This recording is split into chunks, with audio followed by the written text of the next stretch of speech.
Bab 5. Kemahiran baru untuk memperbaiki komunikasi. Halaman 88.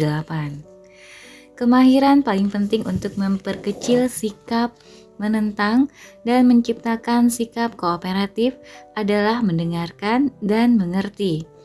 Kalau seorang anak tidak kooperatif, ada bagian pada dirinya yang menginginkan atau membutuhkan sesuatu yang lain. Kebutuhan, keinginan, atau harapan yang tersimpan dalam diri anak ini haruslah dikenali dan ditangani. Mengenali suatu kebutuhan atau keinginan seringkali akan memperkecil sikap menentang pada anak. Dalam bab ini, mengerti sumber sikap menentang si anak sudah cukup untuk membuat sikap itu menghilang. Dengan mempelajari kemahiran-kemahiran baru untuk memperbaiki komunikasi, kita dapat segera memperkecil sikap menentang dan memperkuat kesediaannya untuk bersikap kooperatif. Note: mengerti sikap menentang anak sudah cukup dapat menghilangkan sikap itu. Petunjuk awal. Next, petunjuk awal atau hasrat, keinginan, dan kebutuhan paling kuat pada anak-anak adalah kemauan untuk bersikap kooperatif, menyenangkan, dan mengikuti orang tua. Anak-anak dilahirkan dengan kebutuhan untuk mengikuti bimbingan orang tua. Keinginan mereka yang terbesar adalah membuat orang tua bahagia, dan hasrat terbesar mereka adalah bekerja sama. Namun, petunjuk awal ini harus dibangkitkan dan dipupuk seperti setiap bakat dan kemampuan yang lain. Orang tua yang mengasuh anaknya secara positif tidak memusatkan perhatiannya untuk mencari cara menangani anak-anak kita dengan menggunakan rasa takut dan rasa bersalah. Mereka memusatkan perhatian untuk mencari cara-cara untuk membangkitkan sikap kooperatif anak. Dengan menggunakan rasa takut dan rasa bersalah, mungkin kita dapat mengendalikan anak untuk sementara. Tetapi dalam jangka panjang, cara itu melemahkan kesediaan mereka untuk bekerja sama. Mengapa anak-anak menentang? Bila seorang anak menentang permintaan orang tuanya, seringkali itu terjadi karena anak itu mempunyai kemauan, keinginan, dan kebutuhan lain, dan mereka beranggapan bahwa kalau saja orang tua mengerti mereka, pasti mau mendukung kemauan, keinginan, atau kebutuhannya itu. Coba pikirkan ini sejenak. Sebagai orang tua sangat sering kita berpikir apa yang diinginkan, dikehendaki, atau dibutuhkan anakku, dan kemudian kita mengambil tindakan untuk mendukung anak itu. Kalau anak merasa dicintai dan didukung, ia dengan sendirinya akan beranggapan bahwa orang tua akan mengubah permintaannya kalau saja mereka mendengar apa yang ia butuhkan, inginkan, dan harapkan. Ia beranggapan orang tua akan menyesuaikan permintaan mereka kalau mereka tahu betapa pentingnya apa yang pada saat ini diinginkannya. Ada kalanya sikap menentang anak itu hanyalah usaha untuk menyampaikan kepada orang tua bahwa ada sesuatu yang lebih disukainya. Kekuatan dari memahami sikap menentang dalam diri anak adalah bahwa pemahaman tersebut seketika memperkecil sikap menentang itu. Bila anak menangkap pesan bahwa kita mengerti apa yang diinginkannya dan betapa penting keinginan itu baginya, tingkat penolakan anak akan berubah. Jadi, mengerti saja tidaklah cukup. Orang tua perlu mengkomunikasikan kepada si anak bahwa mereka mengerti.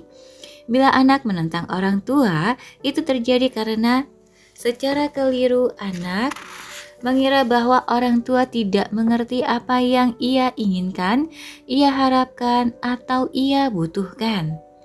Misalnya, seorang anak berusia 5 tahun ingin kue, tetapi ibunya minta dia menunggu sampai sesudah makan malam. "Bobby, ibu, aku mau kue." Ibu menjawab, "Sebentar lagi waktu makan. Ibu mau kamu menunggu sampai selesai makan, baru kamu boleh makan kue." Bobby menjawab, "Tapi aku mau sekarang."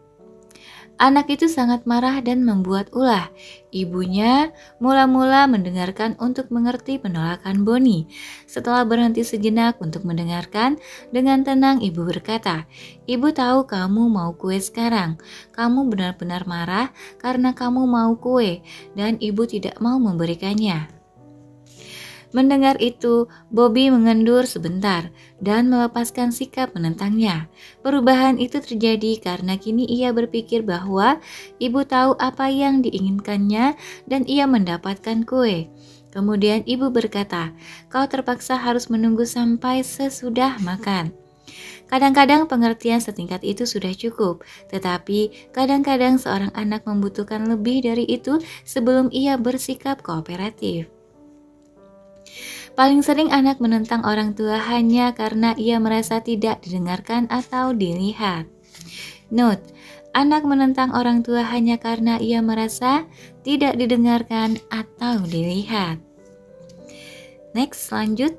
Marilah kita lihat apa yang terjadi kalau Bobby membutuhkan lebih banyak waktu dan pengertian. Setelah melepaskan marahnya yang meledak selama ia membuat ulah, kini ia merasa kecewa dan sedih. Walaupun Bobby tetap menentang ibunya, sikap menentangnya kini berbeda. Sikapnya dengan sendirinya telah bergeser dari kemarahan ke kekecewaan dan kesedihan. Bobby mulai menangis dan berkata, "Aku tak pernah mendapatkan yang kuinginkan. Aku tidak mau menunggu." Lagi-lagi ibu memberikan pengertian dan mengidentifikasi keinginan, harapan, atau kebutuhan yang tak terpenuhi.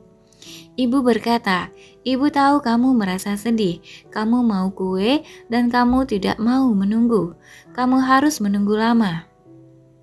Jelas sikap menentangnya sudah sangat berkurang, tetapi yang lebih penting, suatu perasaan yang lebih mendalam telah muncul. Setelah menangis sedikit, rasa takut akan mulai naik ke permukaan. Anak itu masih menentang dan kini dengan berkata, "Nanti aku tak dapat kue, aku tak pernah mendapatkan yang kuinginkan. Cuma satu kue saja, mengapa tak boleh?" Pada tahap ini, ibunya tak mau memberikan penjelasan dan tetap mengerti dan mengidentifikasi perasaan dan keinginan anak itu. "Ibu tahu kamu takut tak akan mendapatkan kuemu. Kamu harus menunggu lama. Ibu jamin kamu akan mendapatkan kuemu. Ibu berjanji. Sini sayang, boleh tidak ibu menciummu? Ibu sayang sekali kepadamu." Sampai di situ, Bobby menyerah dalam pelukan ibunya dan mendapatkan cinta, keyakinan, dan dukungan yang sebenarnya paling dibutuhkannya. Biasanya, bila anak menentang untuk bersikap kooperatif, ia membutuhkan sesuatu yang sedikit lebih dalam. Ia butuh dimengerti dan dicintai, dan kemudian ia hanya butuh sekecup ciuman. Menyediakan waktu untuk mendengarkan. Setelah membaca contoh tentang mencari perasaan anak yang lebih mendalam, sewaktu anak menentang di atas ini, mungkin Anda berpikir, "Aku tak mungkin melakukan ini setiap kali anakku menentangku. Aku tak kenal anak-anakku." Anda tak kenal anak-anakku. Mereka akan menghabiskan seluruh waktuku dengan menentangku. Itu benar sekali, kecuali kalau cara tadi memang berhasil. Cara tersebut memperkecil sikap menentang dan menciptakan sikap kooperatif. Kalau Anda menyediakan waktu untuk mendengarkan dan melakukannya dengan benar, pada kesempatan berikutnya anak-anak pasti akan kurang keras menentangnya dan menjadi lebih kooperatif. Kadang-kadang kita harus mengorbankan waktu 5 menit, tetapi itulah yang dibutuhkan anak-anak. Kita menghabiskan waktu berjam-jam setiap minggu untuk berkendaraan kemana-mana, untuk berbelanja, dan melakukan serta mendapatkan apa-apa untuk anak-anak kita. Walaupun hal-hal lahir ini memang penting, tetapi semua itu tidaklah sepenting mendukung anak-anak kita dari dalam. Kalau kita menyediakan waktu ekstra, beberapa menit untuk mendengarkan dan mengidentifikasi perasaan, keinginan, kemauan, dan kebutuhan anak-anak kita, padahal itu tidak hanya akan memberikan kepada anak-anak kita apa yang sebenarnya mereka butuhkan, tetapi akan memberi kita lebih banyak waktu untuk kebutuhan kita sendiri. Note: menyediakan waktu untuk mendengarkan adalah lebih penting daripada tiba di tempat latihan sepak bola pada waktunya. Next, lanjut. Walaupun menggunakan ancaman atau kecaman, mungkin berhasil menekan sikap menentang anak-anak dan menghemat waktu yang berharga.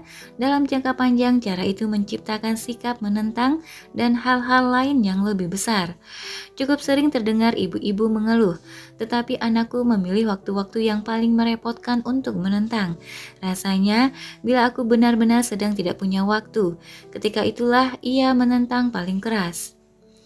Bila anak-anak tidak diperbolehkan menentang, di dalam diri mereka akan menumpuk frustrasi yang dan akan muncul ke permukaan pada waktu orang tua sedang paling repot. Masalah ini dapat diatasi dengan menyediakan waktu ketika orang tua sedang punya waktu untuk mendengarkan penolakan anak-anak. Kirimkan kepada anak-anak itu pesan berulang-ulang bahwa mereka telah didengar dan dilihat. Kalau orang tua tidak pernah punya waktu untuk mendengarkan, itu berarti orang tua tidak memberi anak-anak apa yang mereka perlukan. 1 ons pencegahan sama harganya dengan 1 pon penyembuhan. Jangan menunggu sampai sikap menentang anak-anak menumpuk dan kemudian meledak. Sediakan waktu sedapat mungkin untuk mendengarkan penolakan mereka. Dan dengan demikian, penolakan itu tidak akan menumpuk untuk kemudian muncul ke permukaan ketika orang tua sedang benar-benar membutuhkan sikap kooperatif anak-anak dan tidak punya waktu untuk kesempatan untuk mendengarkan dan mendukung mereka. Ingat, kita hanya perlu menyediakan waktu tambahan 5 menit dan hasilnya melebihi harapan. Mendengarkan anak-anak selalu lebih penting daripada datang di suatu tempat pada waktunya. Bila orang tua menyediakan waktu untuk mendengarkan anak-anaknya, secara otomatis anak-anak itu akan lebih termotivasi untuk membantu agar orang tua punya waktu untuk kepentingan mereka sendiri pula. Kerjasama berarti orang tua memberi dan anak-anak memberi. Berikan hadiah pengertian dan anak-anak akan mendengarkan dengan lebih baik dan akan lebih kooperatif. 2 persyaratan. Untuk mengkomunikasikan kepada anak bahwa orang tua mendengar dan mengerti kebutuhan mendesak, keinginan, dan kemauannya, ada 2 persyaratan yang harus dipenuhi.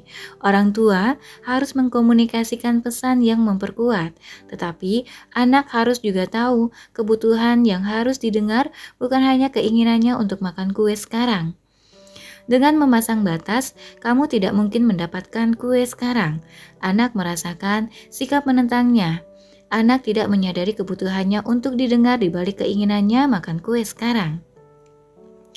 Langkah orang tua berikutnya adalah mengidentifikasi emosi marah atau frustrasi anak dengan pendekatan yang tenang dan hangat.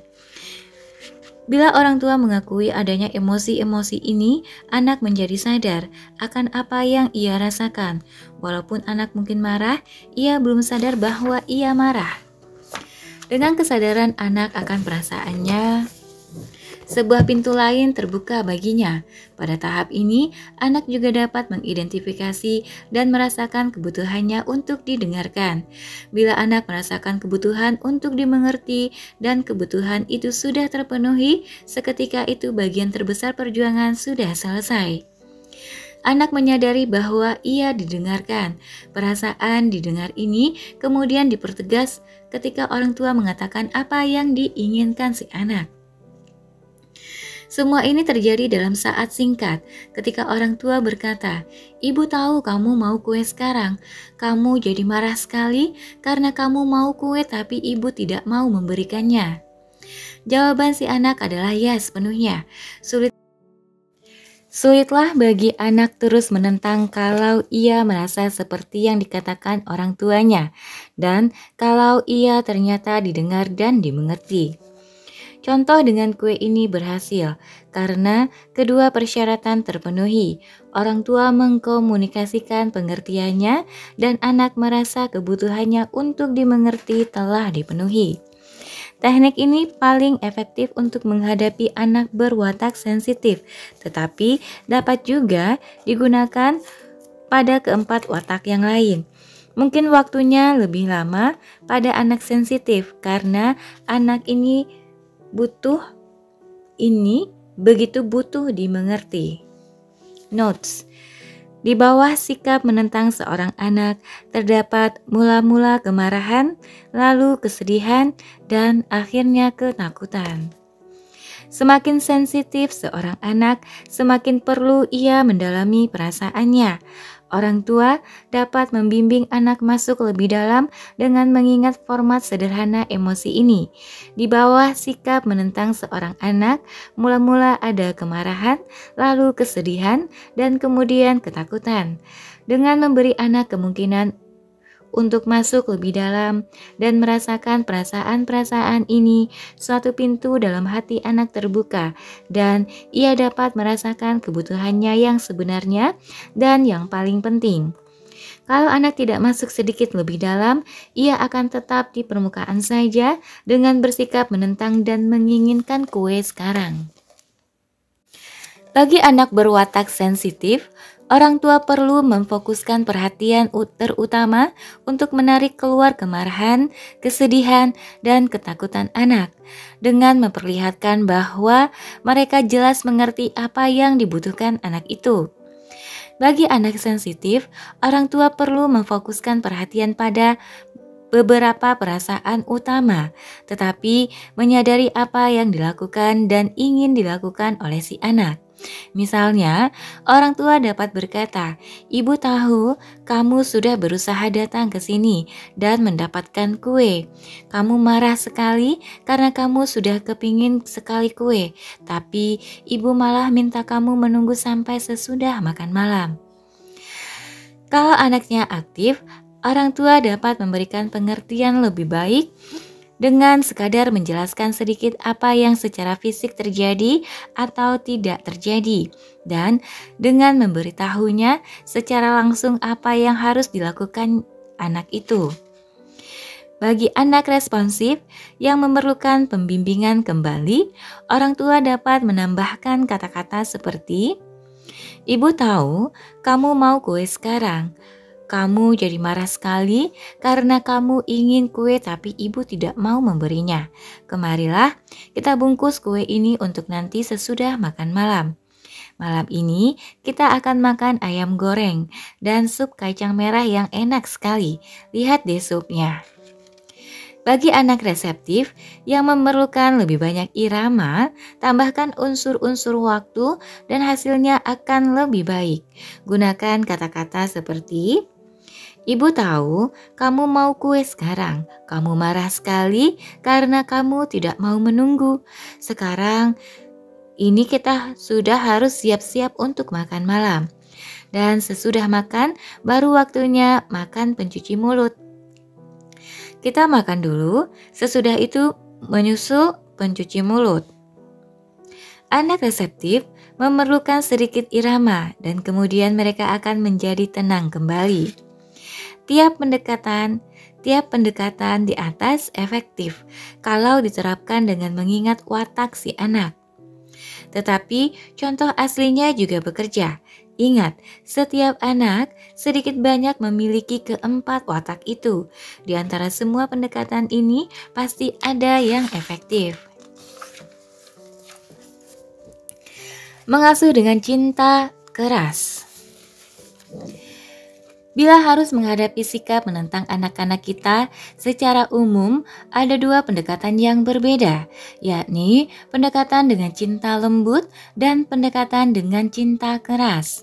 Orang tua dengan cinta keras secara keliru beranggapan kalau kubiarkan anak-anak bersikap menentang, mereka akan jadi manja. Mereka harus selalu ingat siapa bos di rumah ini. Walaupun sudah ketinggalan zaman, pemikiran yang picik ini sampai sekarang sebagian masih benar. Agar mempunyai rasa aman terjamin dalam hidup, anak-anak perlu selalu ingat bahwa orang tualah pemimpin mereka.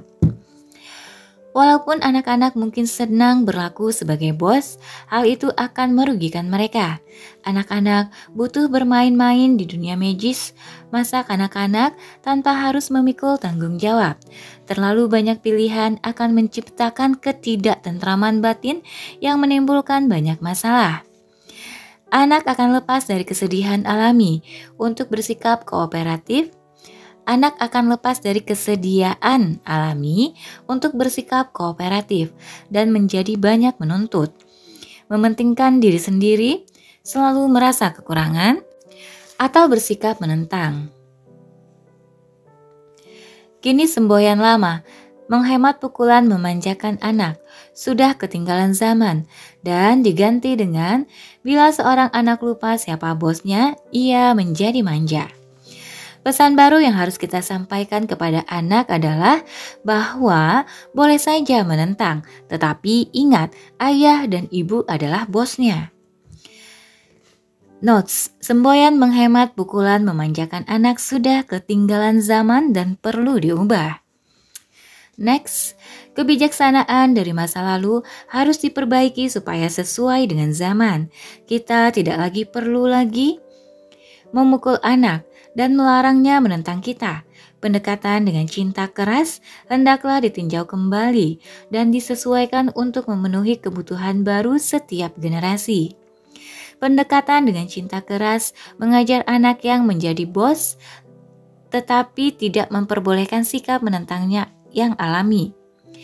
Walaupun pendekatan dengan dasar rasa takut dan rasa bersalah dulu memang efektif, kini pendekatan itu menciptakan masalahnya sendiri. Seperti telah dibicarakan di atas, anak tidak perlu dipukul dan dihukum untuk menciptakan sikap kooperatif. Anak dilahirkan dengan sikap kooperatif bawaan, tetapi kalau tidak dibolehkan menentang, ia akan menjadi lemah dan penurut, atau ia akan berusaha mencari kekuasaan yang tersimpan di dalam dirinya dengan cara memberontak. Hukuman mungkin membuat anak menjadi penurut untuk sementara waktu, tetapi pada akhirnya ia akan memberontak. Anak sekarang memberontak pada usia yang semakin muda. Pemberontakannya tidak hanya membuat tugas mengasuh anak menjadi lebih menghabiskan waktu, lebih sulit dan lebih menyakitkan, tetapi juga menghambat perkembangan alami si anak. Ada beberapa pakar dewasa ini yang berkata bahwa ada baiknya bagi anak memberontak pada masa remaja, bahwa normallah seorang remaja enggan berbicara dengan orang tuanya atau mengharapkan cinta dan dukungan orang tua. Walaupun perubahan-perubahan memang terjadi pada masa remaja, itu tidak berarti bahwa anak perlu memberontak, melawan orang tua, atau tidak lagi mendekati orang tua untuk mendapatkan dukungan mereka. Putusnya hubungan antara orang tua dan remaja tidaklah normal atau sehat, hanya umum terjadi. Notes: putusnya hubungan antara orang tua dan remaja yang terjadi dewasa ini tidaklah sehat, hanya umum terjadi.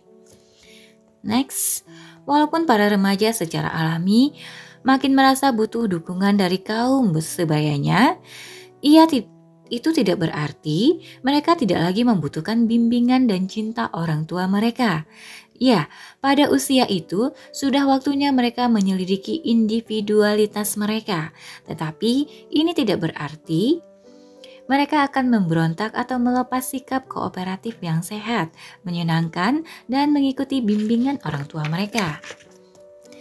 Agar dapat hidup dengan perasaan puas dewasa ini, tidaklah cukup kita menyerahkan kemauan kita pada peraturan dan hidup serba patuh pada peraturan bos. Tidak ada gunanya bagi anak-anak kalau kita mematahkan kemauan mereka dan mengajar mereka untuk mengikuti peraturan secara membuta tanpa perasaan. Anak sekarang mempunyai potensi untuk menciptakan hidup yang mereka impikan. Anak-anak kita memiliki kuasa untuk mewujudkan impian mereka menjadi kenyataan, tetapi kuasa ini harus dipupuk. Inilah kuasa yang kreatif. Kalau ada masalah atau hambatan, anak atau orang dewasa yang kreatif tidak hanya menerima dan menyerah. Orang kreatif akan mencari cara lain, cara untuk mendapatkan apa yang mereka inginkan dan juga memenuhi kebutuhan orang lain. Dengan membesarkan anak hanya untuk menjadi anak patuh, kita tidak memberi mereka alat yang mereka butuhkan untuk bersaing dan berhasil dalam dunia zaman sekarang. Notes: dengan membesarkan anak hanya untuk menjadi penurut, kita tidak memberi mereka alat untuk menang. Next, sukses dalam hidup tidak dicapai dengan mengikuti aturan, tetapi dengan berpikir untuk diri sendiri dan mengikuti suara hati dan kemauan batin. Kemauan alami ini mulai dipupuk dengan memperkuat kemauan anak untuk bersikap kooperatif. Menuntut kepatuhan dari anak melumpuhkan kemauan batinnya. Menuntut kepatuhan dari anak melumpuhkan kemauan batinnya. Tuntutan itu menutup pikiran dan hati anak dan memutuskan hubungan anak dengan potensinya untuk menciptakan hidup yang dimaksudkan baginya. Bila anak menangkap pesan bahwa menentang itu boleh saja, tetapi harus diingat bahwa ayah dan ibulah bos dalam keluarga, anak mempunyai kesempatan untuk tetap membuka pikiran dan hati dan memupuk kemampuan untuk mengetahui kemauan dan keinginannya sendiri dalam hidupnya. Bila orang tua dapat menanggapi sikap menentang anak dengan tenang, tanpa ancaman hukuman atau celaan, lambat laun anak akan belajar bagaimana cara menghadapi sikap menentang yang akan dialaminya dalam kehidupan kelak. Bila dihadapkan dengan seseorang yang tidak bersedia bekerja sama, ia tahu bagaimana menghadapi situasi itu tanpa menyerah secara membabi buta atau menuntut orang lain menyerah. Notes, sukses dalam hidup tidaklah dicapai dengan mengikuti aturan, tetapi dengan berpikir bagi diri sendiri dan mengikuti suara hati dan kemauan batin. Mengasuh secara positif mengajar anak untuk mengarungi hidup yang penuh rintangan dengan pengertian dan kemahiran bernegosiasi. Ia tahu cara pasti bahwa mendengarkan dapat memperkecil sikap menentang dan memperbesar sikap kooperatif. Apa yang dilakukan orang terhadap dirinya akan dilakukannya terhadap orang lain. Bila orang tua lebih mendengarkan anak-anak, anak-anak secara otomatis belajar bagaimana mereka mendengarkan. Mengasuh dengan cinta lembut. Banyak orang tua telah melepas cara mengasuh dengan keras. Mereka menyadari pentingnya mendengarkan, tetapi tidak mengerti pentingnya berlaku sebagai bos. Mereka berusaha menghindari sikap menentang anak dengan mendengarkan, dan kemudian berbaikan dengan anak itu. Mereka mendengarkan, tetapi kemudian surut dalam menghadapi sikap menentang anak untuk membuat si anak senang. Mereka tidak tega melihat anak sedih, dan karena itu mereka mau mengorbankan apapun untuk menyenangkan anak.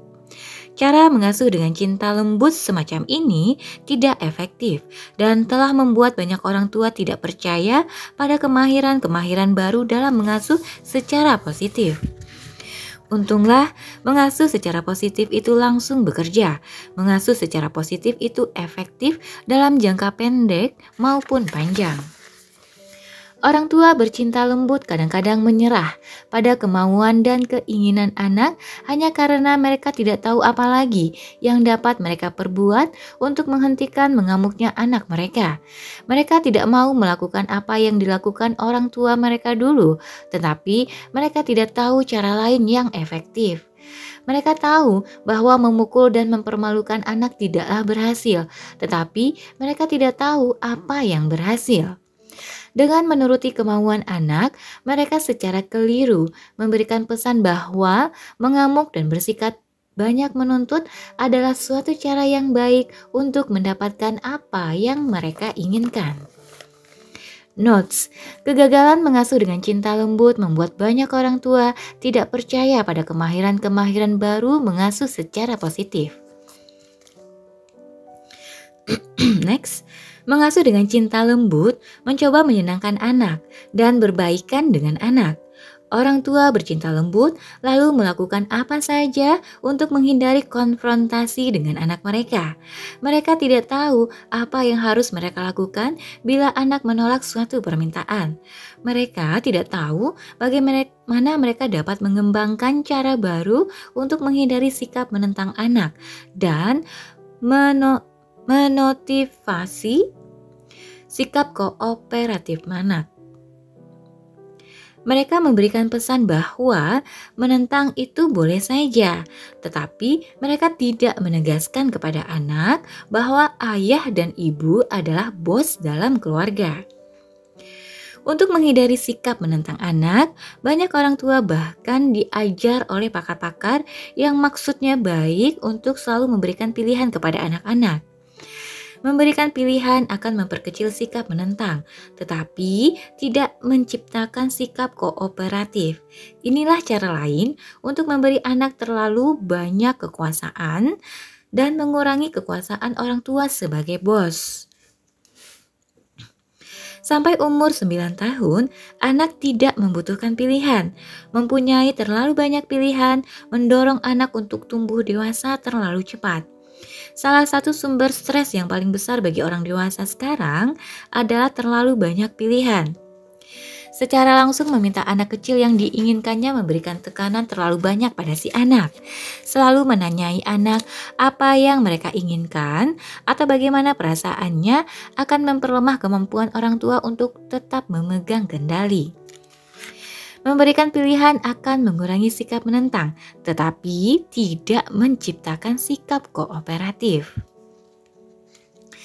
Next, kebebasan dan tanggung jawab yang lebih besar menciptakan kecemasan yang lebih besar, kecuali kalau kita sudah siap untuk itu. Anak-anak di bawah 9 tahun tidaklah siap untuk itu. Mereka membutuhkan orang tua kuat yang tahu apa yang terbaik bagi mereka, tetapi yang juga terbuka untuk mendengarkan penolakan mereka dan menyadari keinginan dan kemauan mereka. Setelah mengetahui keinginan dan kemauan anak, orang tua dapat memutuskan untuk mengubah tindakan mereka atau mempertahankannya. Apapun keputusan yang diambil, orang tua tetap memegang tanggung jawab. Notes, anak-anak memerlukan orang tua kuat yang tahu apa yang terbaik. Mereka tidak membutuhkan lebih banyak pilihan. Konsep ini serupa dengan sistem pengadilan kita. Sekali suatu kasus sudah diadili, kasus itu tidak dapat dibuka lagi kecuali kalau ada bukti baru. Demikian pula, walaupun seorang anak dapat menentang, itu tidak berarti orang tua akan mengalah dari titik pandangannya. Kalau orang tua mendapatkan pandangan baru dengan mendengarkan anak mereka, tidaklah apa-apa kalau mereka memikirkan kembali apa yang akan mereka lakukan. Orang tua dapat berubah pikiran, bukan karena mereka takut akan penolakan anak, tetapi karena adanya informasi baru yang membuat mereka memikirkan kembali pokok pandangan mereka. Seperti dalam sistem pengadilan, orang tua tidak mengalah dalam permintaan mereka, kecuali kalau ada informasi baru yang mereka peroleh. Orang tua yang memiliki cinta lembut tidak tahu bahwa sikap menentang adalah suatu kebutuhan penting bagi anak. Anak perlu menguji batas-batasnya dan mau yakin benar bahwa apa yang menurut kemauan orang tua harus mereka lakukan adalah benar-benar penting. Kalau tidak, mereka punya hal-hal lain yang akan mereka lakukan karena mereka anggap lebih penting. Sebagaimana anak membutuhkan izin untuk menentang dan menguji batas-batas yang dipancangkan bagi mereka, mereka membutuhkan orang tua kuat yang mau mendengarkan dan kemudian memutuskan apa yang terbaik. Orang tua positif selalu mengambil keputusan sebab merekalah bosnya. Anak belum siap untuk menjadi majikan dirinya sendiri. Mereka membutuhkan bos. Tanpa bos, mereka akan mulai merusak dirinya sendiri. Mengasuh secara lembut dan permisif memperkecil sikap menentang dalam jangka pendek, tetapi melemahkan sikap kooperatif anak. Sebagai akibat mengasuh secara keras, anak perempuan cenderung kurang percaya diri, sedangkan anak laki-laki kurang berperasaan terhadap derita orang lain. Sebagai akibat mengasuh secara lembut, anak perempuan cenderung memiliki harga diri rendah dan dalam hidup kelak akan selalu banyak memberi. Sedangkan anak laki-laki cenderung menjadi hiperaktif dan kurang percaya diri dan kurang disiplin. Notes, anak-anak tidak siap menjadi bos bagi dirinya sendiri. Mereka membutuhkan bos. Menggunakan kemahiran mengasuh secara positif berarti mendengarkan penolakan anak dan kemudian memutuskan apa yang terbaik. Memutuskan apa yang terbaik tidak berarti bahwa orang tua tidak membelok pada posisi semula. Selagi anak-anak mengembangkan kesadaran lebih tinggi akan apa yang mereka butuhkan dan inginkan, seringkali mereka menjadi negosiator yang hebat dan mampu membujuk orang tua untuk mengubah pikirannya. Ada perbedaan besar antara menyerah pada keinginan atau perasaan anak dan mengubah apa yang menurut orang tua harus mereka lakukan. Orang tua adalah bos, tetapi mereka tidak harus selalu berkeras pada permintaan anak, pada permintaan mereka, atau pada titik pandang mereka. Mendengarkan sikap menentang anak berarti mempertimbangkan apa yang dirasakan atau diinginkan anak itu, dan memutuskan apa yang terbaik dan kemudian berpegang pada keputusan itu. Adalah baik orang tua mulai menanyai secara langsung anak mereka yang berumur 9 tahun atau lebih apa yang mereka rasakan, mereka inginkan, atau mereka butuhkan. Kemudian, pada umur kira-kira 12 hingga 14, sudah waktunya orang tua mulai menanyai remajanya apa yang mereka pikirkan. Perkembangan berpikir abstrak pada usia pubertas menandakan kemampuan anak untuk mulai membuat keputusan bagi diri mereka sendiri. Bagaimana orang tua berkomunikasi dengan anak-anak mereka selalu harus disesuaikan dengan umur anak-anak itu. Pada setiap umur, anak-anak membutuhkan suatu pesan jelas bahwa boleh saja mereka membuat kesalahan. Cara terbaik mengajarkan ini adalah dengan belajar dari kesalahan orang tua sendiri. Adalah suatu kenyataan bahwa orang tua tidaklah selalu benar dan mereka tidak selalu tahu apa yang terbaik.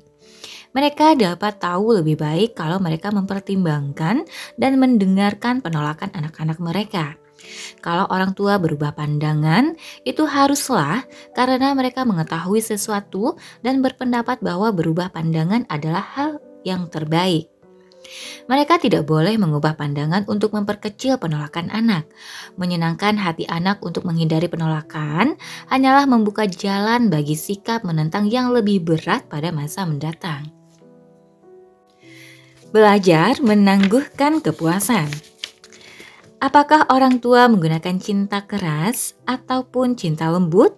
Anak-anak tidak mendapatkan kesempatan untuk mengalami atau menghadapi sikap menentang mereka sampai batas-batas terjauhnya. Menyatakan penolakan tidak hanya menetapkan batas-batas ruang dan pengaruh penolakan anak-anak, tetapi juga membantu mereka untuk menyesuaikan diri. Belajar menerima batas ruang dan waktu adalah suatu pelajaran yang penting dalam hidup. Mendesak ke batas hidup ini dapat mengajar anak-anak untuk merangkul batas-batas itu tanpa harus mengingkari diri sendiri. Salah satu manfaat menyatakan dan kemudian membiarkan hilang sikap menentang adalah kemampuan menangguhkan kepuasan. Banyak studi telah menunjukkan bahwa anak-anak yang mampu menangguhkan kepuasan akan lebih sukses dalam hidup. Sebenarnya, tanpa banyak studi pun ini dapat disadari. Lihatlah sekeliling Anda, dan Anda akan melihat bahwa orang-orang yang sukses adalah orang-orang yang dengan sabar berkeras mengejar tujuan. Mereka tidak menyerah kalah ketika mereka tidak seketika mendapatkan apa yang mereka inginkan. Mereka tidak pernah melepaskan apa yang mengingkari. Mereka tidak pernah melepaskan atau mengingkari keinginan dan kemauan mereka hanya karena hidup ini tidak memberikan apa yang mereka inginkan ketika mereka menginginkannya. Mereka melompat mundur dari kekecewaan hidup dengan energi dan semangat yang diperbaharui. Notes: dengan menyatakan sikap menentang dan kemudian melepaskannya, anak-anak belajar menerima apa yang harus terjadi. Next, Kemampuan menangguhkan kepuasan adalah juga kemampuan merasa bahagia dan damai, walaupun kita tidak memiliki segala sesuatu yang kita inginkan. Bila anak-anak dapat menentang orang tua dan kemudian sedikit demi sedikit melepas sikap menentang mereka, mereka belajar menerima apa yang harus terjadi. Mereka menerima batas-batas dengan jiwa kooperatif dan kepercayaan bahwa segala sesuatu baik dan akan baik. Ironisnya, justru kemampuan untuk menyatakan sikap menentanglah yang membuat kita menjadi lebih luwes mengalir dalam hidup.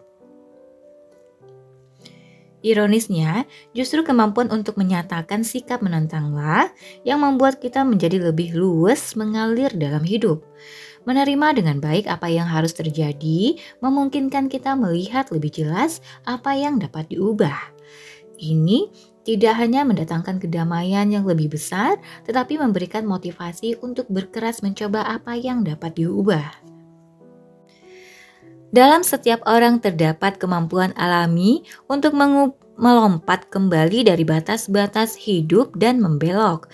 Bila anak-anak menentang karena tidak mendapatkan apa yang mereka inginkan, dan orang tua dapat mengenali dan mengerti perasaan di balik sikap menentang itu, dan dapat mengkomunikasikan pengertian mereka itu kepada anak-anak, anak-anak akan menemukan kemampuan alami mereka untuk berbahagia dan untuk menerima walaupun tidak mendapatkan apa yang mereka inginkan.